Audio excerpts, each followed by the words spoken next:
Welcome back to the Unemployable Podcast. It's been a little while since I've shot an episode. I'm excited to share some things that I've been working on.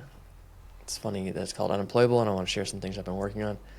But more than that, I would love to inspire a handful of people, inspire one or two people to bet on themselves. So, as per usual with these episodes more about me, Patrick is here to help me process, to help me think through some things. And as always, we're happy to have him here. Thanks, Patrick.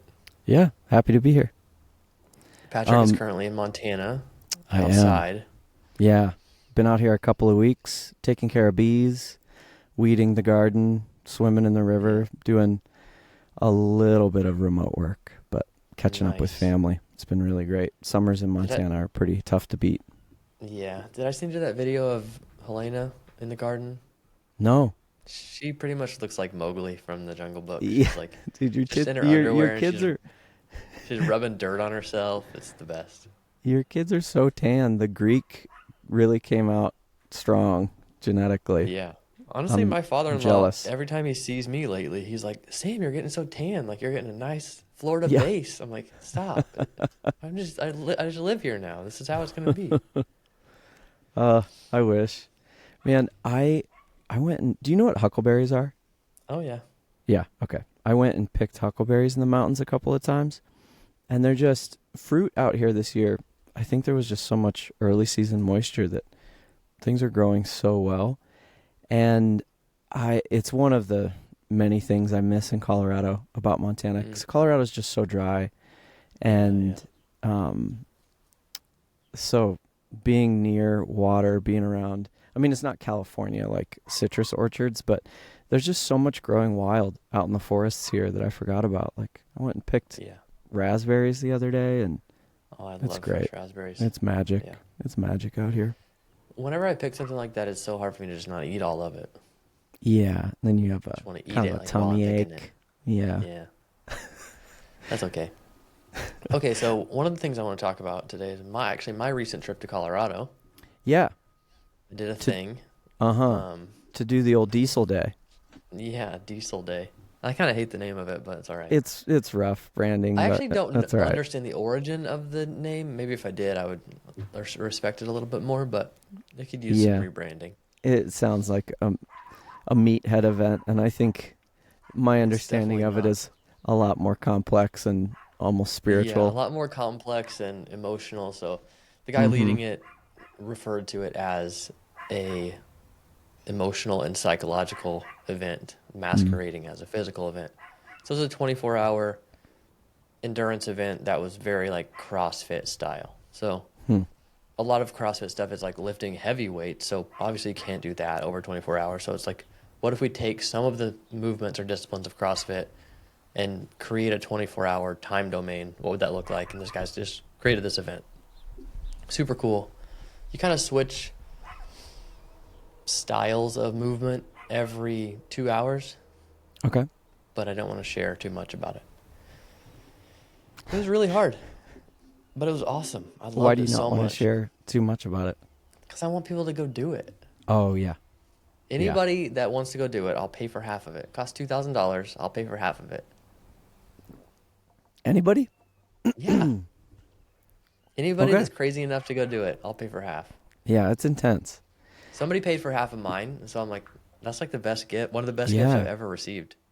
Paint the picture at least of the intensity so that people know what they're signing up for. Sure. So it's pretty intense. Somebody asked me, like, so did you like stop and have a couple meals? No, not at all.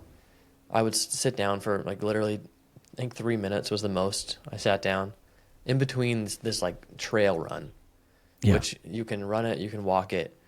You get extra points if you carry a heavy odd object with you. And it's very hard to carry. So And this is over the course of 24 hours. Yeah, you do something like that for 2 hours. Yeah. And the next 2 hours, you do something a little bit different that involves something like push-ups, pull-ups, stuff like that. Obviously, you're not doing push-ups for an entire 2 hours. You're doing as many as you can, resting a little bit, doing them, resting, doing it right. Yeah. Okay. But it was never, we didn't stop and sleep. We didn't stop and eat. We didn't stop and, have a cup of coffee. It's like, no, no, like you can, I remember I ate like 2 bowls of like beans and hot dogs while I was on the rower. I would just like, I would row for 15 minutes and then just like eat a whole bowl in like 30 seconds and then Oh my row for God. another 15 minutes and let the next bowl like get cold so I could just eat it really fast. What was your caloric burn, do you think? Or do you know? Yeah, he estimates for somebody that's pushing it pretty hard, it's like 11 to 12,000. Wow. Yeah, and there's no way I ate that much. No. But there was staff there that was monitoring how much water we were drinking, how much food we were eating, making sure we had electrolytes when we need them, ibuprofen when we need it, making Yeah. sure they were taking care of blisters for us. And I this did lose isn't one like toenail. you did lose it. I did, yeah. Ah, I called it. I've I got a looked couple at it. others that are black, but they'll stay on. God, maybe. Yeah, I looked at that toenail and was like, I don't know, man. That looks Yeah. too familiar. That looks like race toes. Um, But I I'm pretty proud of losing the toenail. yeah, it's nice. It's nice to experience once. Yeah. Um, as long as it grows back, I had to have one like cut back out because it grew back in weird, Oh, I and then bet. had to let my body try again, and it nailed the Uh-huh. landing on the second Okay, great. attempt at Yeah. regrowing. Um, this is a pretty intimate, intense experience. It's not like Yeah. a Tough Mudder where there's like several hundred people there. No, there It, were 8 athletes and yeah, 4 staff. yeah, So it's like a 2-to-1 ratio. it's cool. And I think they cap it at 12. And if there's 12 athletes, they have another volunteer, I think. Yeah, man. Yeah. Okay. But yeah, very kind of intimate experience. The guy that leads it, it's at his house. He has 20 Hmm. acres outside of Boulder, Colorado. And it was you're bringing some of his experience from ultra endurance events, but also bringing his experience from serving in the Marines for 20 plus years, Yeah, being a big leader in the Marines. you sent me a podcast where he was, I think it was his podcast, where he Yeah, was talking about this incredible rowing effort, this race that he was in a year or two ago. Tell, yeah, give the brief summary of that. yeah. It's called the Talisker Whiskey Challenge or something like that. It's a big sponsored race where they row from Spain to somewhere in the Caribbean, Yeah. and he did it with a crew of 4. All men in his crew. There were some all women crews. There were some co-ed crews, Hmm. and it was just a race, like race for prize money. He Like trained for 3 years rowing for it. for Yeah, 3 years he trained. yeah, And they were yeah. Like rowing like rowing a rowboat. 24/7 in a Yeah, rowboat across open ocean for a month. yeah. They would do It's 2 hour nuts. shifts, so 2 guys would row at a time. The other 2 would be off.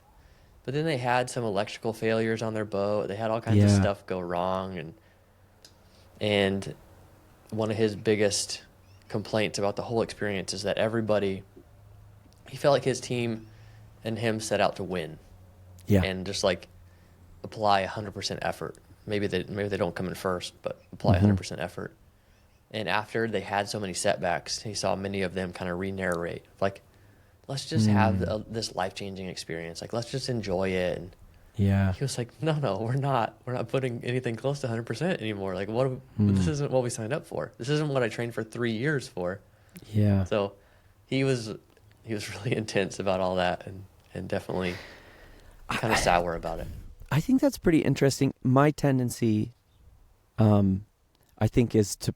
I would have been one of those people re-narrating it as like, Hmm. this is a once in a lifetime experience. Like I know some people who are much more like him, who are like, no, I set out with a really clear goal in mind, and I'm going to hold the line on that goal until physical collapse or until, Yeah. some outside force stops me, but it's not going to be me stopping me. It's not going to be me re-narrating it. And I find that really admirable, when Yeah. done healthily and realistically. His biggest point was like, well, 2 points. One is if we come in fifth, but we really gave 100% effort, Yeah. that's great. Yeah. But if we come in fifth and we could have come in second, like, why'd we do that? We could have Mm-hmm. finished a day earlier. Like, why don't we just push it? Yeah. Yeah. So, I and was then the second interviewing. thing, go ahead. Oh, sorry. Go ahead. The second thing being, whenever you're in the midst of trial like that, you can't really trust yourself. Yeah. Like whenever you have that temptation to re-narrate, you're not in a clear frame of mind. Mm-hmm. You're seeking comfort. You're seeking, sometimes safety, survival. Mm-hmm. Some of those things are basic, like lizard instincts, but that seeking of comfort in the midst of hard things is like, yeah, of course you want to re-narrate and be a little nicer to yourself, be a little easier on the process or whatever. Yeah. Yeah. Huh. That's so interesting. I've interviewed him a couple of times. A friend of mine, Zach Miller, who's an ultra runner, and I think I asked him some questions about how he sees his future and his career in the future, sort of expecting racing at this level can't go on forever. What's your out? What's your soft landing? Yeah, yeah. And asked him a few questions about kind of expecting that re-narration of a race. And he's so dedicated to the headspace and like so dedicated to his craft right now that I don't think he's thinking in those terms that I'm thinking of. Like how can I re-narrate this effort or Yeah. how can I re-narrate something that wasn't a win, a total win? Uh-huh. And he's out there giving it 110% for sure. Like he's coming across that finish line gassed, like Yeah. sprinting with every last ounce of energy in there. And it's just great talking to someone with that perspective who's just like, I'm racing to try to win every race. Like I'm not out Mm-hmm. there for he's basically not like narrating an out for himself in advance, which I think is what I find Yeah. myself doing a lot. Sure. To take some of the mental pressure to like alleviate the fear of failure or something, I think is what's happening in my brain. But it's just really great talking to someone who has such clear focus and clear dedication. Everything they're doing is unto winning. And even if they don't win, they can walk away knowing that there was nothing left in the tank, and like you could adapt some things in training, but like you absolutely gave it everything that you had. Yeah. I remember I was starting another thing a while back, a few years ago. This like that like 75-day challenge I did, Yeah. where it's 2 45-minute workouts a day for 75 days. There's all kinds of other things involved in it. It's called 75 Hard. And I remember actually you and I had this conversation, and sorry, I'm going to put you on blast a little bit, Yeah. but it was like, but won't you need to like recover? Oh yeah, I remember this. Or it was like, isn't that too much? I don't remember how you said it. And Mhm. my thinking in that during that and kind of with a lot of things now is like I will, like I'll get there, but Yeah. I haven't done the work to need to do that or to need to think about that, to need to plan for Mhm. that.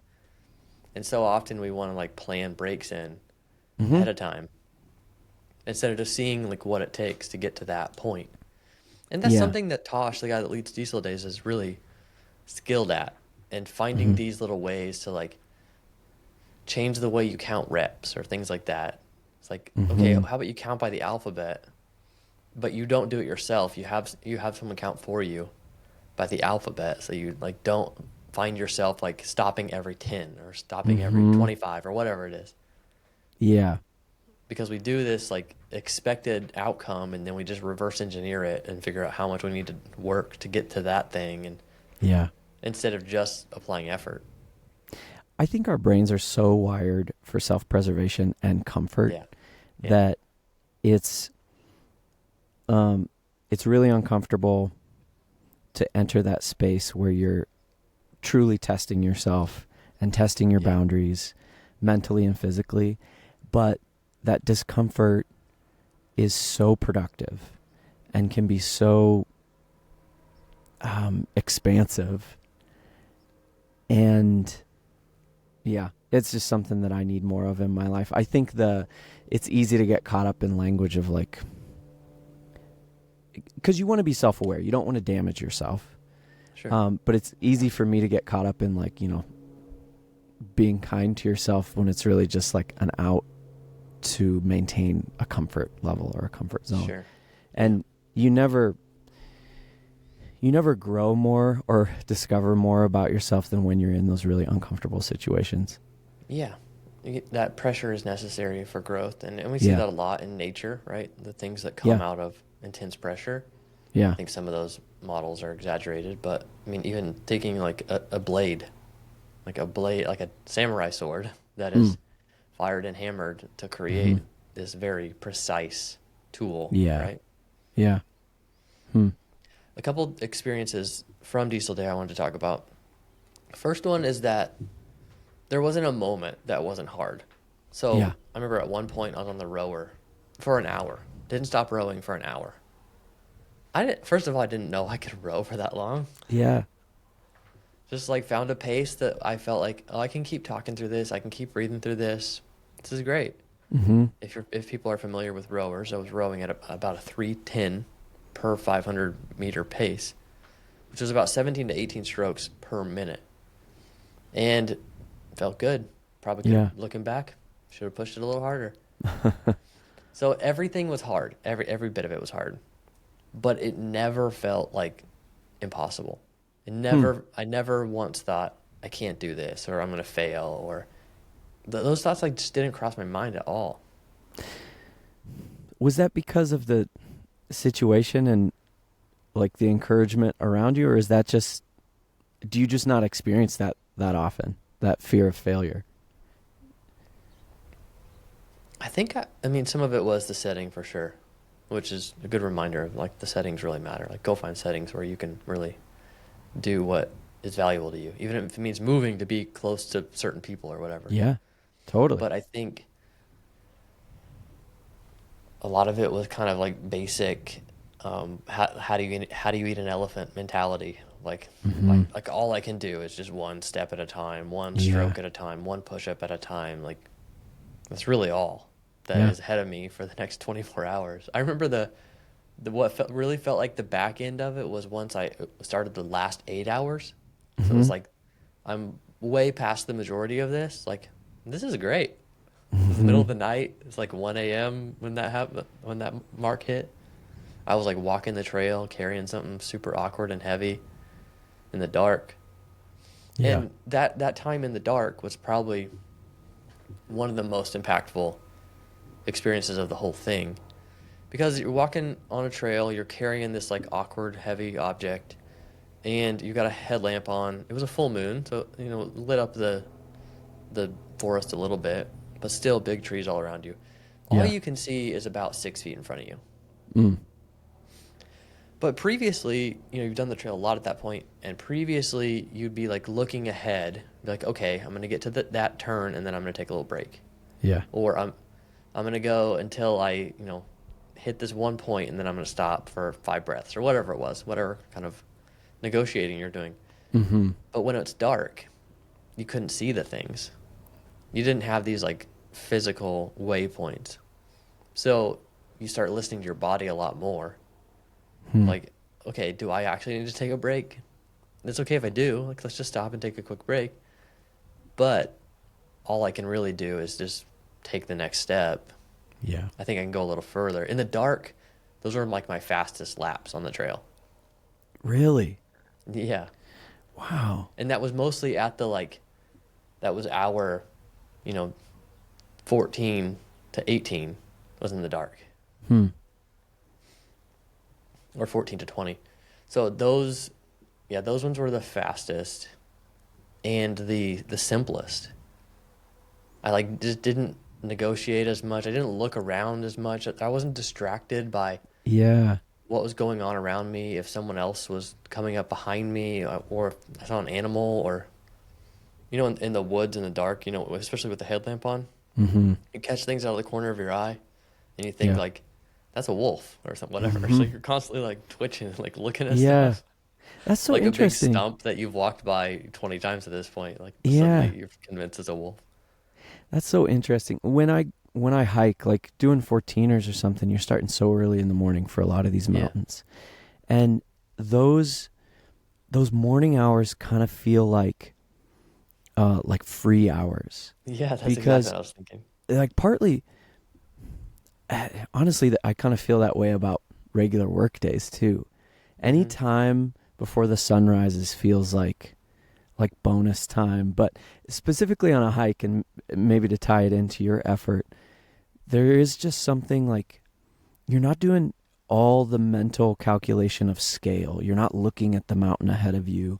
You're Yeah. not distracted by how much trail is in front of you. You really are just so laser focused on not tripping and just Hmm. like, and it's a little bit of a, I don't know, like lizard brain fearful place, but that's also beautiful. Like you're in the dark. There could be things in the dark that are unknown. So you're hyper focused on Yeah. just sound and the few feet in front of you. And it's beautiful. And I mean, it's also very cool. And so the temp and like exertion is ideal also, but you cover so much ground and you gain so much space in the dark.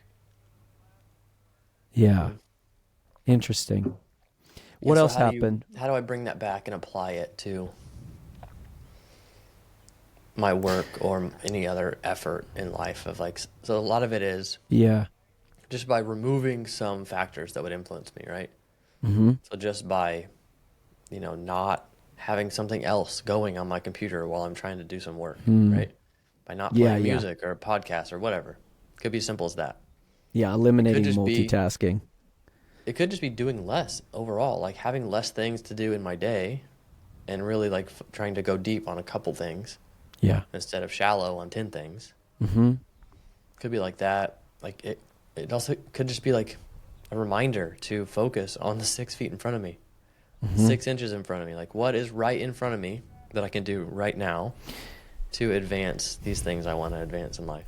How do you build or how do you choose those things that are the 6 feet in front of you though? Because I think it would be easy to like just build, and we've probably talked about this a little before, but I think it'd be easy to just build a task list and that's the thing in front of you and it fills the time and it feels productive, but it's really not um, creating structure and it's really not solving the most important problems. So how do you do that triage? Yeah, for me it's getting stuff on my calendar. Like and I mean that's pretty simple like time blocking practice.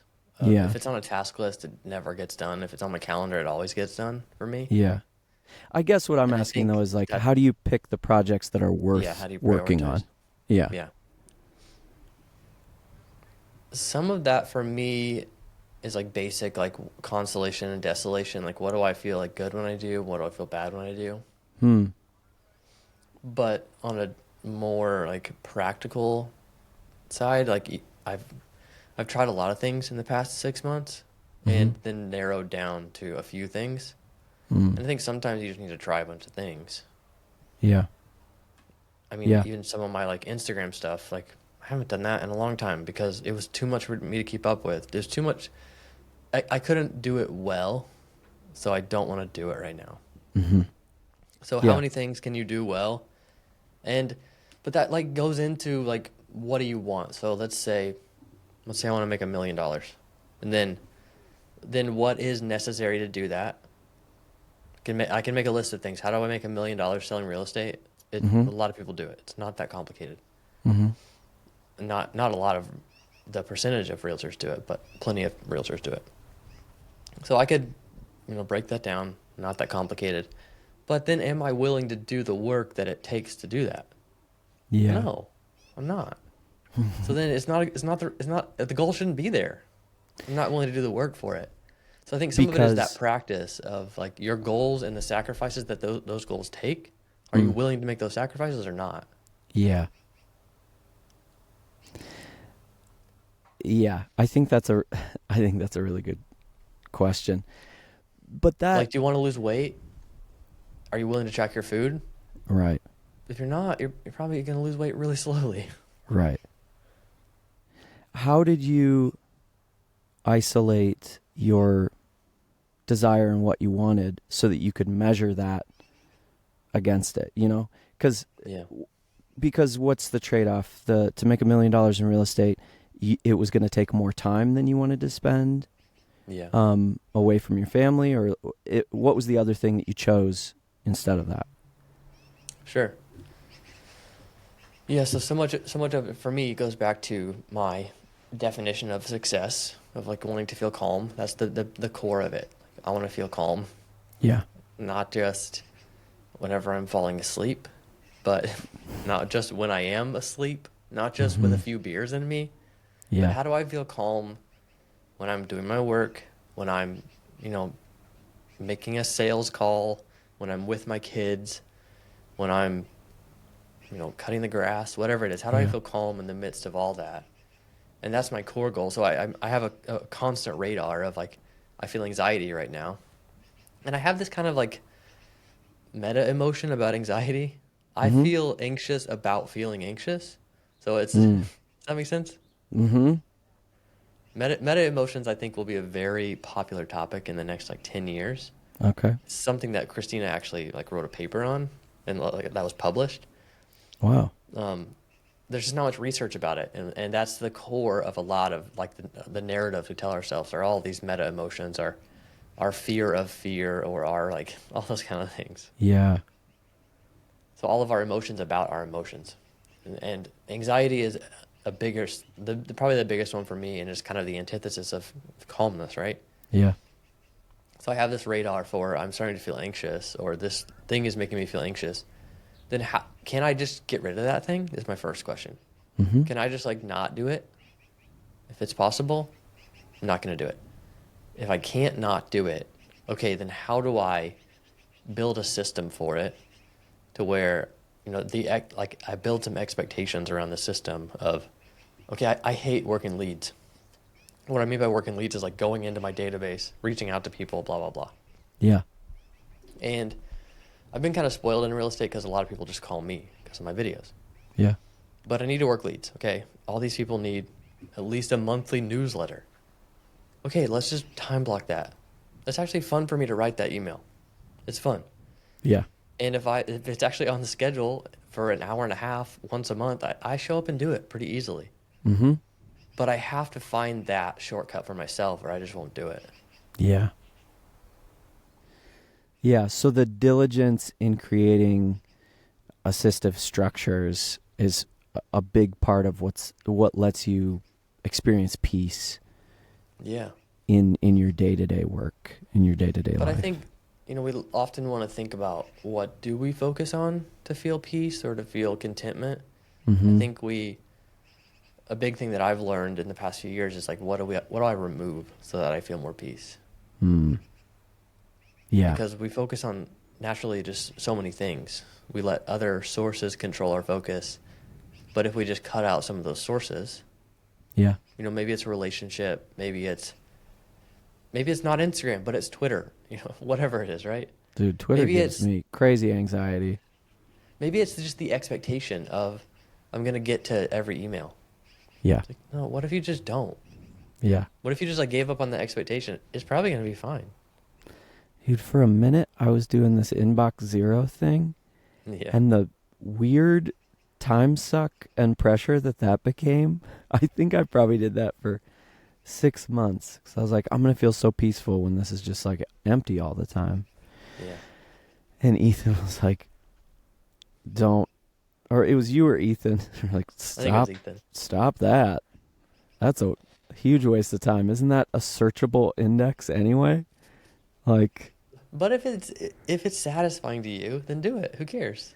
right. I think it was just like I was chasing some peace there Yeah. that wasn't going to be the thing that delivered on it for me though. But it is hard. It's really hard. I was talking to somebody, emailing back and forth the other day. She quit her job recently and just kind of trying to figure out what's next. Like, I Yeah. have these three interests, Mhm. and how do I combine them and make something? And she was like, could I work with you? What could I do with you? Or like, what do I do? Yeah. Maybe I'll go back to school or things like that. Yeah. It's just kind of, it's hard. Like, there's no way around that. Yeah, totally. But I got into real estate, and this has been kind of a struggle for me at times. I got into real estate. I got my real estate license just because I needed to replace my income, and so I wanted to invest in real estate. Yeah. Wanted being an investor to be my title or my real pursuit. I came across YouTube as a lead source accidentally, just kind of trying to find a decent lead source to get deals closed. And it worked really, really well. Yeah. I hosted an event last night and was teaching other realtors how to create content, how to like Oh, wow. define a value proposition to to an audience, not just Sure. on YouTube, but like wherever. Like what's the actual value you're adding? Like Hmm. how do you know it's actually valuable? Like how do you engage with your audience? Things like that. And sometimes I look at what I'm doing and I'm like, wait, I got into this to invest. I'm doing the wrong thing. I need to go back and pursue that original opportunity that I was convinced of. But does that negate the opportunity that's in front of me? If I look in front of me, the opportunity is very different. The Hmm. opportunity is actually to recruit agents like that. Yeah. And that's happening pretty naturally and it's fun.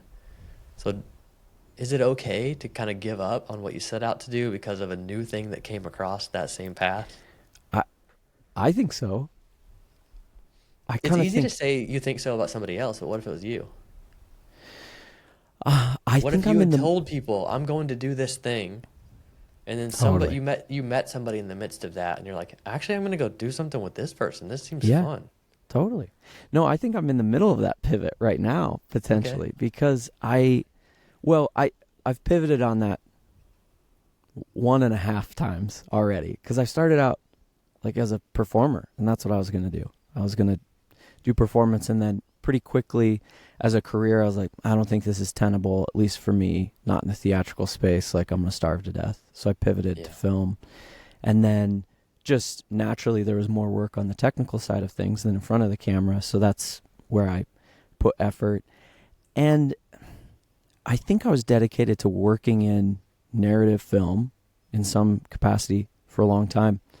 And I think I just held on to that for quite a while, talked about it more than I did it. And now I'm like, Mm. I don't know if that's the desire so much Yeah. anymore. I think I'm realizing, we built a little business together, and that was like a master's degree in e-commerce, and it was the same kind of satisfaction. It was the same kind of creative problem solving, collaboration with other people, and I was getting the same joy from that in a lot Yeah. of ways as I did from like making an indie movie. Yeah. That's So, interesting. so I think in light of experiences like that, I'm recalculating that for myself, thinking, you know, maybe because for the last 10 years, this has been my profession, media production, and it's sort of my core competency on paper. Um, You don't have to throw yourself under the bus like that. I, Gosh. but I don't know if that's the thing that I want to do for the next decade. Yeah. I kind of am curious about a lot of other things. I'm curious about business, Hmm. a little curious about real estate. Um, so yeah, I'm in a similar space, I think, as the person that you're talking about. Yeah. Um, what was I going to ask you? Oh, have we talked about goals versus sacrifices? Yeah. Kind of. Keep, um, I mean, it's kind of like the what's necessary, what you want versus what's necessary is kind of like we talked about the goal of $1 million compared to what it takes to make that. yeah, yeah. But every goal, everything you want has some kind of cost, right? Mm-hmm. And if you Yeah, don't actually look at the cost, then you're just going in blind. yeah. You're You're not like going in, having enough information to actually make an informed decision. yeah, and you're going in pretty wishfully, which I think sets you up for often for disappointment that leads to you slowing down or quitting. So Yeah. what your framework, I think, or the mindset that you're talking about is also doing for you is prepping you to handle defeat and failure much better so that you don't leave the fight when something goes south. It's like helping you fail faster and experience less pain and to be able to navigate those. Yeah. I'm at a point now where I wouldn't even say failing fast. I would just say like getting feedback faster. That's all it is. Yeah. Because you start doing something. So say, you just sign this contract to start doing some stuff with this other company. And maybe it's like, hey, I'm going to do this for 12 months. Yeah. And I'm going to remind myself that I said 12 months. When 3 months from now, I'm thinking like, this is kind of awkward. Yeah. This part of it's not working. No, I said 12 months.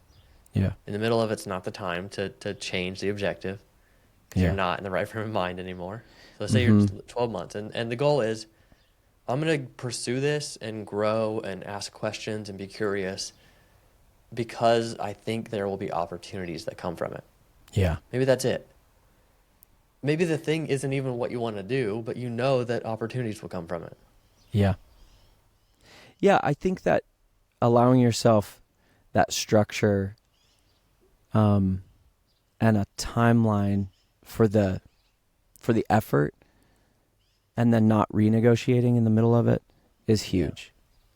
I think so too. I think we start so many things with a really vague hope for the future outcome and then no waypoints, no check-ins, no like reflections and reassessments. Yeah, we start things thinking like, I want to try this and see how it feels. Yeah. Yeah. That's not a good decision. Yeah. I mean, it's okay, but if you want to keep doing it, like starting it like that is probably not the way to do it. Yeah. Thinking about engaging with your emotions, I think is really important as you assess what you're going to put your effort towards before you start the project, before you make the commitment. But having like a deep emotional process in the middle of it, I mean, is what we're talking about with your effort that you just did or any race scenario. It's like you're going to be a poor negotiator in the middle of a painful experience. In the middle of growth, you're not the right person to renegotiate terms. Yeah. So I've enjoyed kind of carrying that over. That's cool. Another thing that really stood out to me, so my last lap on the trail, I was, going a little slow that last round. Mm-hmm. This would have been hour 21 and 22. And I was averaging like 4 laps for 2 hours. And my time just kept creeping up. And that last one, I was like, I'm not going to have enough time to do another lap based on this pace. And when I got down there, the leader of the event, Tosh, was there, and I was already prepared to like have this conversation with him of like, how do you talk to yourself when you feel like you failed? Like, and this is like a little thing in the midst of this, but I'm like, how do I I don't want to be like hard on myself. I don't want to be overly kind to myself. Like, where's the middle ground when you feel like, I just fell short? Now, and it's okay, but I fell short. And he was like, he's like, how you doing? I was like, good, not great. And he's like, you got one more? He's like, we got it. And I was like, I don't know if I can get back in time. And he's like, come on, I'm going with you. And he just like walked with me the whole time.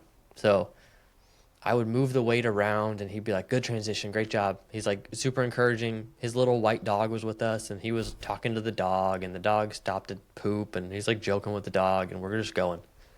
And I set the weight down and he's like, all right, good break. And we'll stand there for 5 seconds. He's like, all right, let's pick it up in 5, 4. You count for me, pick it up, start going again. Then he would do these things of like, okay, we're going to get all the way to that corner. And then we're going to go 30 paces past it. And then he would count. He's like, all right, I'm going to count every left step. He would count them out for me. And it was always so easy to just like grab 2 more paces, and just feel like, oh yeah, I won that one. Yeah. And just like stack up these little wins that kind of give you this boost. So I was averaging about 25, 27 minutes per lap at that point. Mm-hmm. And I did that one in 13 and a half minutes. And So, it was just him. He was just pacing me, right? yeah. He was deciding the weight points. He was deciding the breaks. Mm-hmm. He was deciding the pace. And I felt by removing some of those decisions from myself, like I was so happy with that. Yeah. So happy with it. When someone I else, literally thought it's impossible for me to do another lap. And then I like cut my time down by 10 minutes. that mental burden of negotiation, Yeah. and narration is huge. And when someone else carries that for you for a little while, it can be so beneficial. Yeah. Is there any in the other parts of your life, whether in your marriage or your work relationships, is there anybody else that does that for you? I mean, my business coach does. And that's it's up to me kind of how well I use him as well to do that. Yeah. By saying like, hey, these are the things I want to do, and these are the ways I want you to push me. You know, it might be a conversation like that, but I also have had conversations with him lately where it's like, hey, Will, like, why do you think I don't keep these commitments to myself? Like, tell me your just opinion about me. So often, like, that kind of question's so scary. You know, we think this outside perspective. I mean, he talks to me 2 or 3 times a week for the past 6 months. Like, he's got some good ideas about me, right? Yeah. And I'm Interesting. paying him a lot of money to like engage with me. Like, Sure. he's present.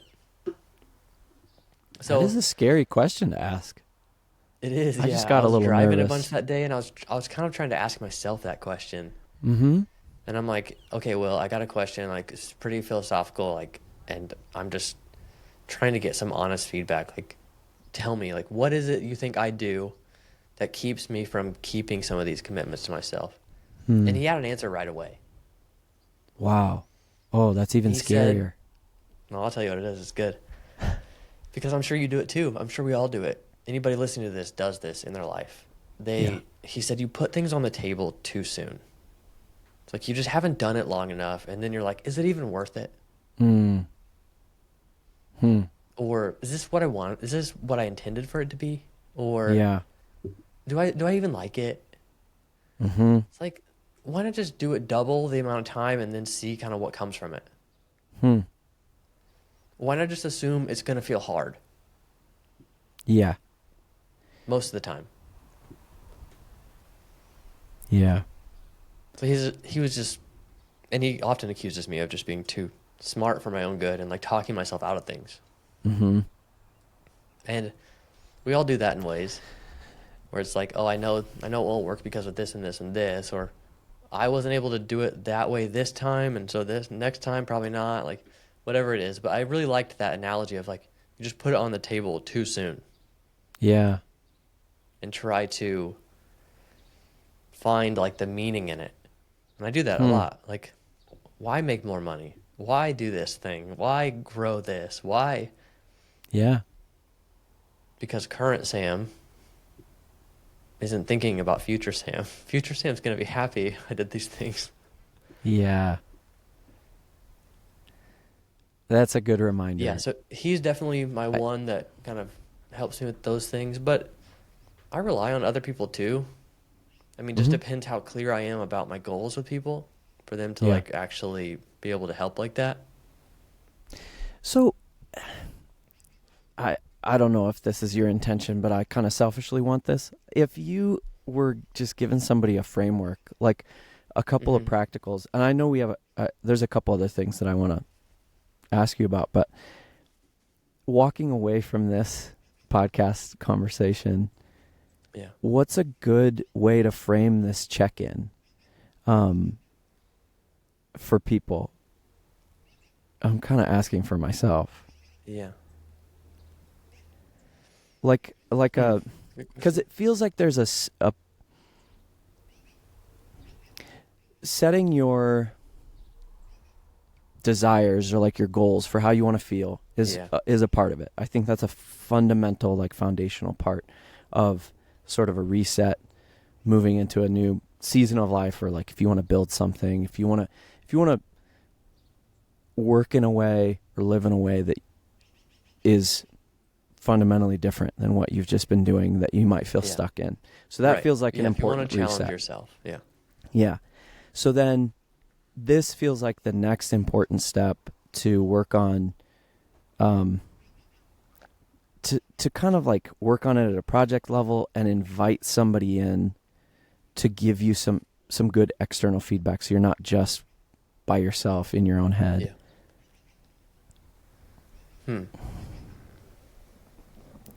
One question I go back to often is, like, does it feel hard? Mm-hmm. And typically, yes, it feels hard. A lot of things feel hard. But then, like, when I started it, did I expect that it would feel hard? Did I expect it to be hard? Okay, so the answer is typically yes. I expect it to be hard, and I still signed up for it. So it feels hard, so it's right. Yeah. Not only is it like I can suffer through it. No, this is what is supposed to happen. Yeah. This is like literally when you started, you expected this thing to happen where it would feel hard and you'd want to quit. Mm-hmm. In the beginning, you looked out at that and thought, I'll get past it. I wonder if everybody is doing that, though, forecasting that difficulty, or like managing their expectations that practically. I mean, think about somebody just starting a job, working, like making burgers somewhere. Yeah. Like, they didn't think like, this is going to be the easiest job I ever had. Sure. Like, I'm going to be so bored. It's like, no, there's going to be hard times. And I need a job so I can deal with the hard times. We have that negotiation whether we do it consciously or not. Yeah. Yeah. You want to have a kid, and you're most people, well, if they're choosing to try to have a kid, they're thinking about the like sacrifices and the cost and the hardness of it. Sure. Yeah. This is tangential, but when you started a job as a kid, or as a young adult, was the first day or two scary? I think every day was scary. Okay. Yeah. I was just checking in to make sure that you had like a normal human experience there and weren't like having some super confident experience. I was so scared like probably the first 2 weeks of a job, you know? Yeah. I think I was scared for longer. Because I also, some of that was just me putting pressure on myself to like, I want to be impressive. Yeah. Oh. I don't want to be competent. I want to be impressive. Ooh, I was just aiming at competence. That's a pressure I put on myself all the time. Yeah. And well, sometimes I get that positive feedback, and then that's why I start to question like, I've done good enough. I think I was actually just aiming at wherever the threshold, like the minimum threshold for affirmation was. That's or probably... to like not get noticed. Just don't notice me. Yeah. Just like give me a thumbs up. That's all I need. I don't need to reinvent this institution. Okay, I know you need to go soon. I wanted to end with 2 questions. Okay. I've been thinking about these for a few days, but I'm going to put you on the spot and make you answer them. Oh, God. I sent them to you a few hours ago. Oh, yeah. What would you do if you knew it wouldn't fail? Yeah. I still don't have a great answer for this. Outcome, like this is just about like what is at the end of the rainbow, right? Yeah. It's hard for me to answer this question, and I know you sent these to me like an hour or 2 ago, and I think I went into a tiny existential spiral because it's so hard for me to answer these, which is confusing in and of itself. That's an easy one for you to answer. Come on, you would like... I think I would write. I think I would. Too. Yeah. I think if it was, and is the prompt, or is the question if it was impossible for you to fail? Like, you're going to succeed at this? Yeah, I think I would write. Dang. Mine's the same answer. Really? Yeah. I immediately, like, I cycled through directing and acting and was like, nope. And I think it's writing. What is it writing specifically? Maybe screenplays, but honestly, probably first, poetry. It feels like the most magical, complex, efficient medium to me. It's like this magical space where the sum of its parts, or like the sum total of these words is like Yeah, yeah. so Elena's expansive. been writing poetry recently, and she kind of gets that it's like abstract. Uh-huh. I'll have to send you some of it. It's really good. I think it's, yeah, I think it's so beautiful and so efficient and so magical in what it can contain in in so few lines. Yeah, Yeah. I think that's what it would be right Do now. you want to guess what? Do you want to guess what I would write? I hope it's Western novels. Oh no, it's not stories. Um, I would write like life hacky business stuff. I love that yeah, kind of you stuff. you would write like Like Tim Ferriss Tim stuff. Ferriss stuff, dude. I was listening to Tim Ferriss the other day. Colin and Samir interviewed him. Yeah. Thanks for that Andrew recommendation Huberman of their did too. It was so podcast. good. What's that? He was on Huberman's podcast too. Oh, It was okay. so good. I really like Colin and Samir. Um, I think you introduced me to them initially, but no, But I yeah, was listening. even the way Tim Ferriss talks about how he collects questions or Dude, things like that, he like is you. the way he approaches life as such a student and as Yeah, such a test rat, I love yeah. it. It's really cool. No, I thought about you a lot when I was listening to that interview. So that's what I would do. Okay, the next one. This is the final question. What would you do if you knew it would fail? So you've got to do it, and you're just doing it for the process. You're doing it for what you learn from it, for like the connections you make from it, whatever. But you know it's just not going to work. I mean, that race I entered that I'm going to do in 2 weeks, I Yeah. know it's You not won't going to work fail. out. What's that? You can finish it. Yeah, I can finish it. Okay, so yeah, pushing yourself like outside of your But trained capacity. yeah, if I knew I was going to fail,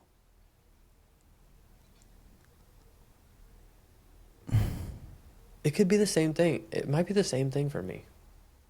yeah, yeah, writing, Yeah. it might be for me too. There are some That things like, person I was emailing with, I was talking about earlier, Jordan. yeah, Hopefully she's listening to this. Thanks, Jordan, for listening. thanks, Jordan. She's such a good writer, and whenever I write anything to her, I'm so nervous Oh that she's man, gonna critique it. yeah. I'm like, I don't know where commas go. I I'm just just writing said that like I sentence to speak. my dad this morning. We were talking about assistive AI and like how reliant we are on spell check and things. I was like, yeah, I have Yeah, no clue where commas go. I'm like no riding by the clue. seat of my pants out Yeah, there. and I feel like there's like three options all the time. Like, you could do it, you could not. I don't Dude, know. when I'm feeling really squirrely, I start using semicolons. Whoa, I start just using like dashes and then just like putting stuff in all caps and stuff God, like my that. homeschool is showing so hard.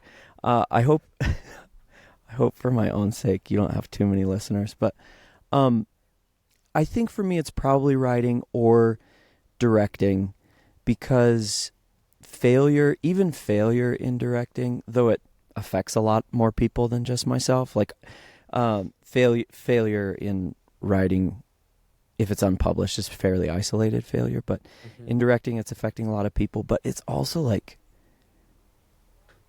there's so much happening that the experience is still really rich and really scary and fun and Hmm. fulfilling. So even like building a business that we don't still run, I don't classify that as a failure at all, Oh no, but I it's more think like a if science experiment. totally, but even if you built a business and it failed, that feels like productive and educational. I'm I am curious about what you said earlier about the terminology of failure, and that's just not really the way that you're thinking about it that much anymore. What was the term that you used in replacement of that? Yeah, just calling it feedback instead of failure. Yeah. So often we're so scared of feedback, so Yeah. it culminates in failure. If we just take feedback more frequently, If you're taking feedback every week, every day, Yeah. you're asking other people's opinions of your data. Like, what is this telling me? Right. And Then it like allows you to you're just gonna make get feedback faster. smaller adjustments so that Exactly. there isn't such an alarming shift when you do realize that something's not working out. Like you're already 2 steps removed from the pivot that you eventually need to make rather than Yeah. 10. I mean, think in a race when you stop to like care for some blisters, right? Mm-hmm. It's like that's just literally feedback Yeah. And that feedback you that's would, going to allow you to do 15 more miles rather than yeah, 5 and have to get right. medevaced out of there. Or like a painful 15 and like lose a bunch of toenails or something, right? Yeah, yeah. Just like fix your fix your shoes, Yeah. save the toes. Like, no, there is a thorn in your side right now that's like Yeah. telling you what is wrong. And most people that operate businesses, they know those things are. They know the things that they're choosing not to do that need to be done. Yeah. I do. So feedback over failure. That's a good language takeaway. Yeah. And then, like, you can't trust yourself in the middle of something that's hard. You just Yeah. can't. Yeah, make a Just have to plan, remind yourself set why an you started. intention, write it down. Don't pivot in the middle of it, but do set a check-in point and an end point. And do hard things. Yeah. Don't have to go do a 24-hour thing, but do something hard. Yeah. It's the That kind best. of pressure on yourself is just so valuable. It really is. Yeah, I learn 100% more when I do difficult 100%. things. 100%. I hate that phrase. Everybody says it now. Have you noticed that? Yeah. Where did that I come keep from? I don't know, but I keep saying it cuz I know it bothers you. I want to know where it came from. Everybody says, in my world, they say make the analogy of going hard in the paint. Like, That's a stop. basketball reference, isn't it? It is, yes, but people use it in business a lot right now, and it drives me It's, crazy. yeah, it's super silly. My coach says it Um all the time, but he's like mixing analogies and like, whatever, man. Peak, I is don't know that if I what can you trust said? you. What? Dude, he is the king of the mixed metaphor. Like Yeah. he really threw me under the boat. Like I think it's a bus, but boat is a stunning visual, yeah. It Yeah, sounds dude. terrifying to get thrown under the Really, boat. really scary. All right, go teach Uh, your sister how to ride that motorcycle. yep, we're gonna go prep for Lords of Dirt, the best redneck county fair That sounds very activity cool. ever. All right, cool, buddy. I'm I'll sure talk to you they soon. have something like that in Florida too. Do All you? right, thanks for being here. Appreciate you guys. Yeah. Later.